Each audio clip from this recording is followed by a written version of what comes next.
प्रोनेसिस investor academy के इस brand new video में आप सभी का बहुत बहुत स्वागत है। बेस्ट मिड कैप फंड, तो बेस्ट म्यूचुअल फंड सीरीज का ये हमारा 4th वीडियो है। Flexi cap fund, multi cap fund और स्मॉल कैप फंड पे ऑलरेडी डिटेल्ड वीडियोस हमने पब्लिश किया हुआ है। इन सारे वीडियोस का लिंक आपको डिस्क्रिप्शन में मिल जाएगा, तो अगर आपने अभी तक वॉच नहीं किया है तो ज़रूर वॉच करें। देखिए, सबसे पहले तो ऑफकोर्स ये जानना होगा कि ये मिड कैप फंड होते क्या हैं और किस तरह के इन्वेस्टर्स को अपना इन्वेस्टमेंट यहाँ पे करना चाहिए। देखिए, वैसे फंड जो कि अपने टोटल एसेट का मतलब कि भाई हमारे जैसे इन्वेस्टर जो उस फंड में अपना इन्वेस्टमेंट करें, टोटल पैसा, उस पैसे का एटलीस्ट 65% मिड कैप के स्टॉक्स में इन्वेस्टमेंट करें और बाकी का जो 35% है वो large cap, mid cap, small cap कहीं भी इन्वेस्ट कर सकते हैं। ठीक है, तो यहाँ पे मिड कैप के स्टॉक्स में बहुत बड़ा एक्सपोजर लिया गया है और आगे जब मैं आपको डिटेल में बताऊंगा तो आप देखेंगे कुछ फंड्स मिड कैप के साथ साथ स्मॉल कैप में भी अच्छा खासा एक्सपोजर लेते हैं। तो मतलब ये हुआ कि यहाँ पे रिस्क बहुत ज़्यादा है, बहुत ज़्यादा रिस्क है। तो अगर आपको इन्वेस्टमेंट करना है तो आपका जो रिस्क प्रोफाइल है वो या तो एग्रेसिव हो या वेरी एग्रेसिव हो, दैट इज़ आप बहुत ज़्यादा रिस्क ले सकते हैं। ठीक है, और साथ ही इन्वेस्टमेंट होराइजन आप कोशिश करें कि 10 ईयर्स या उससे ज़्यादा हो। अगर इस चीज़ों का ध्यान रखेंगे तो मोस्टली लॉन्ग टर्म में आप अच्छे रिस्क एडजस्टेड रिटर्न एक्सपेक्ट कर सकते हैं। ठीक है, शॉर्ट टर्म में तो आपको पता है कुछ भी नहीं कहा जा सकता है। ठीक है, so now selection process start करते हैं, क्योंकि मिड कैप में तो बहुत सारे फंड्स हैं। ठीक है, और हम सिर्फ नाम तो नहीं बताते हैं ना कि ये अच्छे फंड्स हैं। ठीक है, हम तो एक सिलेक्शन प्रोसेस को फॉलो करते हैं, उसके आधार पे कुछ अच्छे फंड्स को सेलेक्ट करते हैं। तो यहाँ भी वही करेंगे। इन्फॉर्मेटिव वीडियो है, पूरा देखें, अच्छी तरह से समझे। पसंद आए तो लाइक और शेयर ज़रूर करें। पहली बार हमारे यूट्यूब चैनल पे आ रहे हैं तो चैनल को ज़रूर सब्सक्राइब करें। तो देखिए, यहाँ पे आप मिड कैप फंड्स का डिटेल चेक कर सकते हैं ना। तो ऐसे मिड कैप फंड को यहाँ पे लिया गया है जिन्होंने एटलीस्ट 1 ईयर कंप्लीट किया हुआ है। ठीक है, कुछ फंड्स होंगे जिन्होंने 1 ईयर कंप्लीट नहीं किया है, उस तरह के फंड्स को यहाँ पे इंक्लूड नहीं किया है। क्या एनालिसिस करेंगे उन फंड्स का, 1 ईयर का भी रिटर्न नहीं।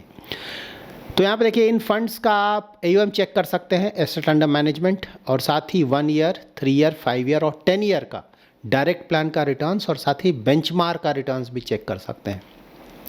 तो देखिए, एक फ़ंड को अच्छा फंड तब बोला जाएगा ना जब वो ज़्यादातर होराइजन्स में अपने बेंचमार्क को बीट करे और साथ ही जो दूसरे टॉप फंड्स हैं उसी कैटेगरी के, उसके मुकाबले भी परफॉर्मेंस उसका अच्छा हो। ये दो चीज़ें बिल्कुल आपको बताएंगे कि भाई लॉन्ग टर्म में ट्रैक रिकॉर्ड कैसा है। तो देखिए, यहाँ पे अगर आप फंड्स देखें ना तो यहाँ पे कुछ मैंने रेड कलर से हाईलाइट किया है, क्योंकि हमें टॉप फंड सेलेक्ट करना है, तो इसमें से कुछ फंड तो हमें निकालना होगा। तो सबसे पहले उन फंड्स को हम निकालेंगे जिनका AUM जो है वो बहुत छोटा है, 1000 करोड़ से भी कम है। साथ ही वैसे फंड जिनका एटलीस्ट 3 ईयर्स का भी ट्रैक रिकॉर्ड अवेलेबल नहीं है। मतलब किसी भी फंड का अगर आप डिटेल में एनालिसिस करना चाहेंगे तो कम से कम 3 साल से ज़्यादा का तो परफॉर्मेंस अवेलेबल होना चाहिए ना, उससे नीचे का आप क्या एनालिसिस करेंगे। ठीक है, इसीलिए तो यहाँ पे मैं ये नहीं बोल रहा हूँ कि ये फंड्स ख़राब हैं, अच्छे हैं, सिर्फ इसलिए निकाल रहा हूँ कि या तो AUM छोटा है या फिर सफिशिएंट ट्रैक रिकॉर्ड अवेलेबल नहीं है।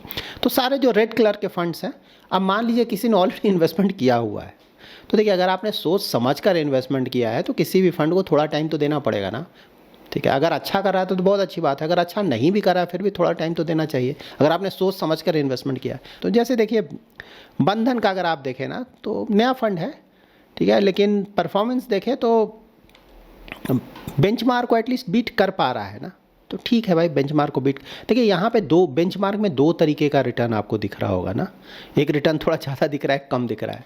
तो देखिए, मिड कैप में भी 2 बेंचमार्क हैं। ठीक है, एक BSE का बेंचमार्क है, एक निफ्टी का बेंचमार्क है। Nifty mid cap 150 and BSE mid cap 150, इसीलिए 2 तरीके का रिटर्न आपको यहाँ पे दिख रहा है। तो कुछ निफ्टी को फॉलो करते हैं और कुछ BSE को फॉलो करते हैं, ज़्यादातर ऑफकोर्स निफ्टी को फॉलो करते हैं। ठीक है, तो इसी निफ्टी वाला जो रिटर्न थोड़ा ज़्यादा दिख रहा है वो निफ्टी वाला है, और BSE जो थोड़ा कम रिटर्न दिख रहा है, लास्ट 1 ईयर की बात बोल रहा हूँ, वो BSE वाला बेंचमार्क है। ठीक है, तो इसके बाद आप केनरा रूबी को मिड कैप देखें तो इसका ही परफॉर्मेंस ठीक है, बेंचमार्क को बीट कर पा रहा है, लेकिन हाँ, ट्रैक रिकॉर्ड अवेलेबल नहीं है ज़्यादा इसका।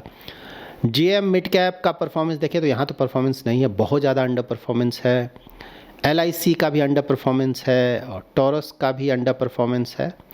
वाइट ओक का तो बहुत ज़्यादा रिटर्न्स है, ह्यूज रिटर्न्स, लेकिन हाँ, सफिशिएंट ट्रैक रिकॉर्ड अवेलेबल नहीं है।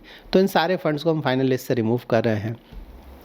इसके बाद देखिए, ये कुछ फंड्स आ गए, तो यहाँ पे अब हम चेक करेंगे ट्रैक रिकॉर्ड कैसा है। ठीक है, तो यहाँ पे वैसे फंड्स जो कि ज़्यादातर होराइजन में अपने बेंचमार्क को बीट नहीं कर पा रहे हैं, उन फंड्स को हम फाइनल लिस्ट से रिमूव करेंगे, क्योंकि एक्टिवली मैनेज फंड है। एक्टिवली मैनेज फंड में हम एक्सपेंस रेशियो ज़्यादा देते हैं, तो बिल्कुल हम एक्सपेक्टेशन हमारा ये होना चाहिए कि भाई मैं एक्सपेंस रेशियो ज़्यादा दे रहा हूँ तो अपने बेंचमार्क को मार्जिन से बीट करो, एटलीस्ट कुछ मार्जिन से तो बेंचमार्क को बीट करो। अगर बेंचमार्क को भी बीट नहीं कर पा रहे हो ज़्यादातर होराइजन में, तो फिर मैं इतना ज़्यादा एक्सपेंस रेशियो तुम्हें क्यों दे रहा हूँ, ठीक है, सिंपल लॉजिक है। तो अगेन यहाँ पे ये भी ध्यान में रखना है कि हर एक होराइजन में बीट करना जरूरी नहीं है। देखिए कितना भी अच्छा फंड हो, थोड़ा बहुत अंडर परफॉर्मेंस कभी कभी होता है, उससे फ़र्क नहीं पड़ना चाहिए। बट हाँ, ज़्यादातर लॉन्ग टर्म में परफॉर्मेंस अच्छा होना चाहिए, ठीक है। तो अगेन मैंने रेड कलर से हाईलाइट किया उन सारे फंड्स को जो कि ज़्यादातर होराइजन में अपने बेंचमार्क को बीट नहीं कर रहे हैं, ठीक है। तो देखिए आदित्य बिरला अगर आप देखें, देखिए बहुत सारे फंड्स ना, म्यूचुअल फंड कंपनीज़ का उधर देखते ना परफॉर्मेंस अच्छा नहीं आ रहा था, लेकिन अब परफॉर्मेंस इंप्रूव हो रहा है, ठीक है। जैसे आदित्य बिरला देखिए ना, मतलब 3 ईयर 5 ईयर 10 ईयर कहीं भी बेंचमार्क को बीट नहीं कर पा, लेकिन एटलीस्ट लास्ट 1 ईयर में देखें तो रिटर्न वापस आया है इसका, ठीक है। उसी तरह से एक्सिस देखिए, एक्सिस बहुत ज़्यादा अच्छा हुआ करता था, axis mid cap fund performance कुछ सालों से बिल्कुल डाउन एंड आउट, लेकिन यहाँ भी देखेंगे तो परफॉर्मेंस लास्ट 1 ईयर की बात बोल रहा हूँ, बाद का देखेंगे तो अभी भी अंडर परफॉर्मेंस, लेकिन लास्ट 1 ईयर में परफॉर्मेंस वापस आया है, ठीक है। बड़ौदा का तो परफॉर्मेंस नहीं दिख रहा है। डीएसपी का भी देखें तो परफॉर्मेंस पहले के मुकाबले mid cap, DSP mid cap बहुत ज़्यादा अंडर परफॉर्मेंस आ रहा था, इसका भी यहाँ भी थोड़ा सा परफॉर्मेंस वापस आया है।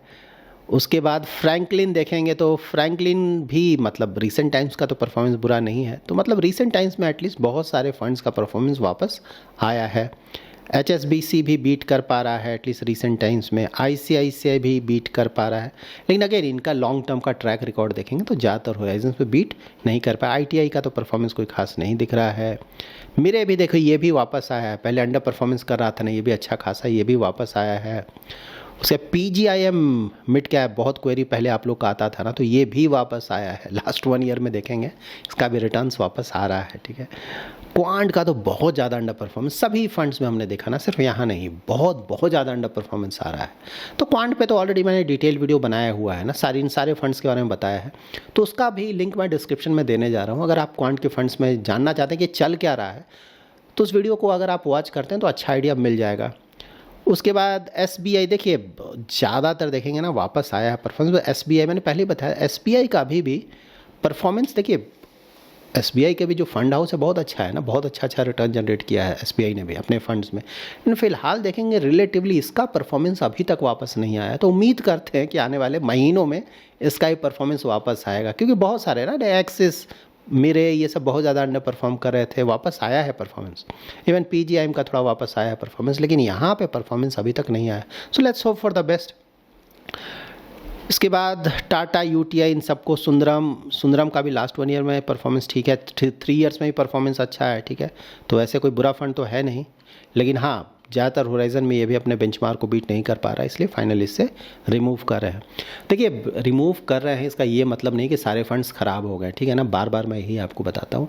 हमें कुछ टॉप फंड सेलेक्ट करना है, इसलिए मैं रिमूव कर रहा हूँ, लेकिन इसमें भी मैंने ऑलरेडी आपको बताया है ना कहाँ कहाँ पे परफॉर्मेंस वापस आ रहा है, ठीक है। तो ये सब चीज़ों को आपको ध्यान में रखना है। देखिए आप इन्वेस्टमेंट करते हैं फ्यूचर रिटर्न्स के लिए, ठीक है, जो रिटर्न ऑलरेडी आ चुका है उसके लिए नहीं, क्योंकि वो तो आ चुका, फ्यूचर में आएगा कि नहीं आएगा ये देखना है। तो अगर कोई फंड पहले थोड़ा अंडर परफॉर्मेंस कर रहा था, लेकिन अब अगर वापस आ रहा है उसका परफॉर्मेंस और फंड हाउस वेल नोन है, मतलब ट्रैक रिकॉर्ड अच्छा खासा रहा है, तो वहाँ पे तो बिल्कुल थोड़ा टाइम और देना चाहिए। अगर परफॉर्मेंस वापस आ रहा है तब, अगर नहीं आ रहा है तो ऑफकोर्स कॉल लिया जा सकता है। तो ये सब बेसिक चीज़ें ध्यान रखें, ठीक है। मैं यहाँ से रेड कलर मैंने कर दिया, हटा रहा हूँ, तो इसका ये मतलब नहीं कि सारे फंड खराब हो गए, इसलिए मैंने आपको डिटेल में समझाया है सब कुछ कि यहाँ क्या चल रहा है, उससे आपको अच्छा खासा आइडिया मिल जाना चाहिए, ठीक है। इसके बाद देखिए ये सब कुछ फंड्स बच गए, तो ये सारे फंड्स को हम बोल सकते हैं कि भाई करंट परफॉर्मेंस वाइज अच्छे फंड्स हैं, क्योंकि ज़्यादातर होराइजन में बीट कर पा रहे हैं।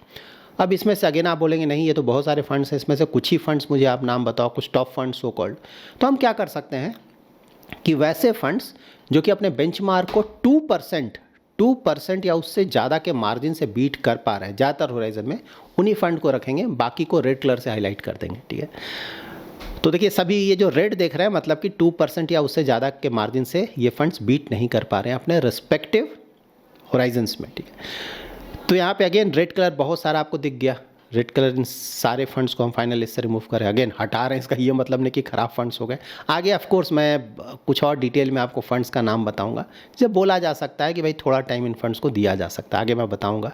तो यहाँ पे देखिए ये 2 फंड आपके पास बच गया ना, जिसको रेड कलर से हाईलाइट मैंने नहीं किया। तो ये दोनों फंड अगर करेंट परफॉर्मेंस वाइज देखें तो बहुत अच्छा परफॉर्मेंस है। सारे होराइजन्स में देखेंगे तो परफॉर्मेंस देखिए। यहाँ पे एक इंटरेस्टिंग चीज़ क्या है ना कि देखिए मोतीलाल का अभी तो देखिए परफॉर्मेंस बहुत ज़्यादा है, ठीक है, लेकिन 10 ईयर का अगर आप देखेंगे ना तो एडिलवाइस के मुकाबले आपको कम दिखेगा। मतलब कि ये जो परफॉर्मेंस ज़्यादातर आया है ये रीसेंट टाइम्स का परफॉर्मेंस है, ठीक है। और अगर पहले का लॉन्ग टर्म का ट्रैक रिकॉर्ड देखें तो एडिलवाइस का रिलेटिवली बेटर था। लेकिन हाँ, फिलहाल तो ऑफकोर्स मोतीलाल ज़्यादातर होराइजन में 3 ईयर देखिए ना, या फिर 5 ईयर देखिए, तो ये डिफरेंस आ रहा है। उसके बाद ये देखिए, मतलब मैंने कुछ फंड्स को यहाँ पे दिया है कि भाई इस तरह के फंड्स हैं पोर्टफोलियो में तो थोड़ा टाइम देना चाहिए। करंट परफॉर्मेंस अगर देखें तो इन फंड्स का इम्प्रूव हुआ है, ठीक है। तो ये सारे फंड्स हैं, ठीक है। और इसमें भी ऑफ कोर्स मैंने कुछ को ग्रीन कलर कर दिया है जिसका परफॉर्मेंस बहुत अच्छा है। एडिलवाइस है, HDFC है, कोटक है, मोतीलाल है, निपॉन है, इनका ट्रैक रिकॉर्ड अच्छा है, तो ये फंड्स बहुत अच्छे बोले जा सकते हैं। उसके अलावा जो दूसरे फंड्स हैं उनको भी थोड़ा और टाइम दिया जा सकता है। इसको इस तरह से देखें, ठीक है। कोई फंड थोड़ा बहुत अप डाउन हुआ तो ऐसा नहीं बेच दो, ये कर दो, वो कर दो, कोई फ़ायदा नहीं। फिर आपने खरीदा, बहुत अच्छा रिटर्न है, खरीदा, फिर से उसमें भी अंडर परफॉर्मेंस आ गया, फिर बेचो, कितना करेंगे ये सब, ठीक है। तो ज़्यादा बेचने खरीदने के चक्कर में नहीं रहना चाहिए। फंड हाउस देखें अच्छे क्वालिटी का है, लंबा ट्रैक रिकॉर्ड है, फंड भी अच्छा खासा है, थोड़ा बहुत अप डाउन चलता है, अगर ठीक ठाक है तो रखना चाहिए, फिर से वापस आ जाएगा थोड़ा बहुत अंडर परफॉर्मेंस के बाद। इसको ऐसे देखें। ये देखिए कुछ लोग रिस्क एडजस्टेड रिटर्न के बारे में भी जानना चाहते हैं, तो यहाँ पे देखिए इन्फॉर्मेशन रेशियो मैंने लिया है 1 year, 3 year, 5 year, 10 year direct plan का।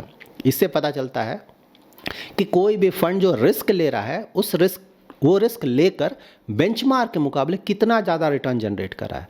तो ऑफ कोर्स इन्फॉर्मेशन रेशियो जितना ज़्यादा होगा उतना ज़्यादा अच्छा माना जाएगा कि वो फंड उतना अच्छा रिस्क एडजस्टेड रिटर्न जनरेट कर रहा है। तो यहाँ पे देखिए इन्वेस्को का तो रिटर्न आपको पता है बहुत ज़्यादा आया है ना, तो इसीलिए इसका बहुत ज़्यादा दिख रहा है। एडिलवाइस का देखिए बहुत अच्छा दिख रहा है, रिलेटिवली मैं बोल रहा हूँ। और एडिलवाइस का देखिए सारे होराइजन में ही आपको पॉजिटिव है, मतलब ज़्यादातर ये सारे फंड्स ही अच्छे हैं। कोटक का सिर्फ थोड़ा बहुत यहाँ पर नेगेटिविटी आया था क्योंकि कोटक का थोड़ा अंडर परफॉर्मेंस आ रहा था उधर, अभी फिर से वापस आया है ये फंड। तो ओवरऑल ये फंड्स अच्छे फंड्स हैं और इन्फॉर्मेशन रेशियो मोस्टली आपको इसका अच्छा लगेगा, लेकिन हाँ जितना ज़्यादा है उतना अच्छा माना जाएगा। अब देखिए मोस्ट इंपॉर्टेंट स्लाइड, हाँ इसे मैं बोलता हूँ हमेशा, इसे ध्यान से देखिए। तो इन सारे फंड्स का यहाँ पे आप AUM चेक कर सकते हैं, एसेट अंडर मैनेजमेंट, ठीक है, कौन बड़ा है कौन छोटा है। तो AUM वाइज HDFC तो बहुत बड़ा हो गया है, ठीक है, मिड कैप। कोटक का भी बहुत बड़ा हो गया है, मोतीलाल का भी अच्छा खासा बड़ा हो गया है, निपॉन का तो बड़ा है ही है, ठीक है। और रिलेटिवली एडिलवाइस और इन्वेस्को का थोड़ा छोटा है, ठीक है। इन्वेस्को को मैंने यहाँ पे इसलिए ऐड किया क्योंकि रिटर्न बहुत ज़्यादा है। देखते हैं कि भाई ऐसा क्या कर रहा है, कितना ज़्यादा रिटर्न जनरेट कर रहा है, इसीलिए मैंने ऐड किया इसको। नंबर ऑफ़ स्टॉक्स देखें तो निपॉन में बहुत ज़्यादा है, ठीक है।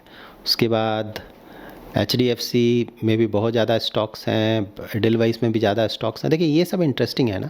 जैसे एडिलवाइस का देखें तो AUM उतना ज़्यादा बड़ा नहीं है, बड़ा हो चुका है लेकिन उतना ज़्यादा बड़ा भी नहीं है ना, लेकिन इसका भी देखिए नंबर ऑफ़ स्टॉक्स बहुत ज़्यादा है। और HDFC का अगर आप देखें तो यहाँ पे तो बहुत बड़ा AUM है लेकिन इसका भी नंबर ऑफ़ स्टॉक्स उतना ही है। तो ये सब इंटरेस्टिंग है, इससे पता चलता है इन्वेस्टमेंट करने का तरीका क्या है फंड का, ठीक है। जैसे एडिलवाइस का है कि भाई AUM बड़ा हो छोटा हो, वो बहुत ज़्यादा डाइवर्सिफाई करके रखता है, ओवर डाइवर्सिफाई, तो इसीलिए आपको ना थोड़ा AUM इनकम मुकाबले कम है लेकिन नंबर ऑफ़ स्टॉक्स बहुत ज़्यादा है, ठीक है। निपॉन तो ज़्यादा स्टॉक्स रखता भी है, HDFC में भी ज़्यादा आपको दिख रहा है, ठीक है। और यहाँ पे इन्वेस्को का देखिए, हाँ 46 है, हाँ। और सबसे बड़ा बात मोतीलाल ओसवाल, ठीक है, AUM तो उसका बड़ा हो गया लेकिन नंबर ऑफ स्टॉक्स देखिए सिर्फ 22, बहुत ज़्यादा कॉन्सेंट्रेटेड पोर्टफोलियो है, मतलब कि रिस्क बहुत ज़्यादा है यहाँ पे, ठीक है। उसके बाद टर्नओवर रेशियो अगर आप देखेंगे तो यहाँ पे भी देखिए मोतीलाल ओसवाल बिल्कुल अलग है, बहुत ज़्यादा चर्निंग है, बाय एंड सेल बहुत कर रहे हैं। पी रेशियो भी अगर आप देखेंगे तो मोतीलाल ओसवाल का देखिए दूसरी दुनिया में है, मतलब इनका जो बेंचमार्क है ना निफ्टी मिड कैप और BSE मिड कैप, उसका पी रेशियो बहुत 35-36 के आसपास है, ठीक है। लेकिन यहाँ पे पी रेशियो देखिए ना इसका, मतलब दूसरे जोन में है। उसी तरह से इन्वेस्को का भी देखें तो रिलेटिवली बहुत ज़्यादा है इसका भी पी रेशियो, ठीक है। तो इन दोनों का पी रेशियो आपको ज़्यादा देखने को मिला। बाकी का तो जैसे HDFC तो आपको पता है ना, वैल्यू स्टाइल ऑफ इन्वेस्टिंग तो यहाँ तो बहुत कम है, निपॉन का भी कम है रिलेटिवली, कोटक का भी ज़्यादा नहीं है, और एडिलवाइस का तो बेंचमार्क के आसपास ही है, ठीक है, इस तरह से देखें। और चर्निंग वाइज ऑफ कोर्स यहाँ पे देखिए निपॉन का देखिए और HDFC buy and hold strategy को फॉलो करते हैं, पोर्टफोलियो में ज़्यादा चेंजेस नहीं करते हैं। तो ये सब कुछ चेंजेस हैं जिसके बारे में पता होना चाहिए। पोर्टफोलियो बनाते वक्त एक बार ये सब हमें आइडिया होना चाहिए कि भाई किस तरह के फ़ंड में इन्वेस्टमेंट कर रहे हैं, इन्वेस्टमेंट करने का तरीका क्या है उस फंड का, और जिससे आप कंफर्टेबल होना, जिसमें आपको कंफर्ट मिल रहा है, तो बेसिस दीज डिटेल्स आप डिसाइड कर सकते हैं, उसे पोर्टफोलियो में ऐड कर सकते हैं। यहाँ पे देखिए मार्केट कैप एलोकेशन की, भाई large cap, mid cap, small cap में किस तरह का इन्वेस्टमेंट है इन फंड्स का, तो ये भी इंटरेस्टिंग है। यहाँ पे अगर आप एडिलवाइस देखें तो इसका मिड कैप में बहुत ज़्यादा एक्सपोज़र है, ह्यूज सबसे ज़्यादा आपको देखने को मिल रहा है, और स्मॉल कैप में भी एक्सपोज़र लिया गया है, ठीक। उसके बाद निपॉन अगर आप देखें तो निपॉन ने लार्ज कैप में बहुत बड़ा एक्सपोज़र लिया गया, मतलब मिड कैप स्मॉल कैप तो है ही है, लेकिन लार्ज कैप में देखिए कितना बड़ा एक्सपोज़र है। HDFC बहुत इंटरेस्टिंग है। HDFC ने लार्ज कैप में ज़्यादा एक्सपोज़र नहीं लिया है, बल्कि ये पैसा उसने कैश और कैश इक्विवेलेंट में रख दिया है लार्ज कैप की जगह। बाकियों ने लार्ज ना कैश कम रखा है और कैश या डेट में कम रखा है और लार्ज कैप में पैसा डाल दिया है, जबकि HDFC ने लार्ज कैप में नहीं डाला, इसने कैश में डाल दिया या फिर कैश इक्विवेलेंट में डाल दिया है, और बाकी का इसने इन्वेस्टमेंट कर दिया। देखिए स्मॉल कैप में तो बहुत बड़ा एक्सपोजर लिया गया है HDFC में। कोटक का देखेंगे तो मिक्स किया हुआ है, ठीक है, इसने लार्ज कैप स्मॉल कैप में भी एक्सपोजर रखा हुआ है मिड कैप के साथ साथ। और मोतीलाल भी इंटरेस्टिंग है, देखिए इसका कैश इक्विवेलेंट कितना ज़्यादा, ह्यूज, बहुत ज़्यादा, और इसने भी लार्ज कैप में थोड़ा एक्सपोजर रखा हुआ है, जबकि स्मॉल कैप में यहाँ एक्सपोजर आपको देखने को नहीं मिलेगा।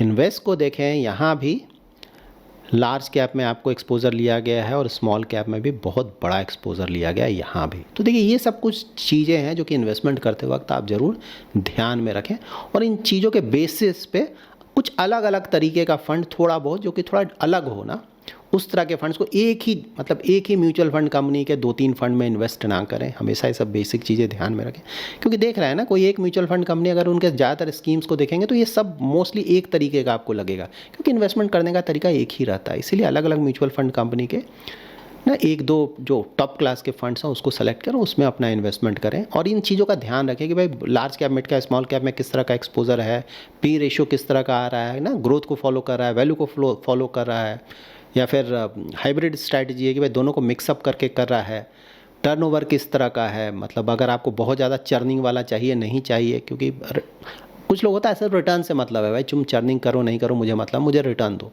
उस तरह का है तब तो किसी के लिए भी जा सकते हैं, और उस तरह का नहीं है तो फिर वैसे फंड्स के लिए जा सकते हैं जिसमें चर्निंग ज़्यादा ना हो, टर्नओवर कम हो, बहुत सारी चीज़ें हैं ना। अगर बहुत ज़्यादा ओवर डाइवर्सिफाइड फंड्स चाहिए तो देखिए नंबर ऑफ स्टॉक्स जिसका बहुत ज़्यादा, उसके लिए जाएँ। अगर आपको कॉन्सेंट्रेटेड पोर्टफोलियो चाहिए कि नहीं भाई बहुत कॉन्सेंट्रेटेड रखो, मैं बहुत ज़्यादा रिस्क लेने को तैयार हूँ लेकिन रिटर्न भी ज़्यादा दो, तो वहाँ पे कम स्टॉक्स के लिए जा सकते हैं। बहुत सारी चीज़ें हैं जिसके बेसिस पे आप फंड्स को डिसाइड कर सकते हैं। तो ऑफकोर्स इन्वेस्टमेंट करते वक्त आप इन चीज़ों को जरूर ध्यान में रखें। So that's it in this video. अगर आपको ये वीडियो पसंद आया है तो ज़रूर लाइक और शेयर करें। पहली बार हमारे यूट्यूब चैनल पर आ रहे हैं तो चैनल को जरूर सब्सक्राइब करें। Thanks lot for watching.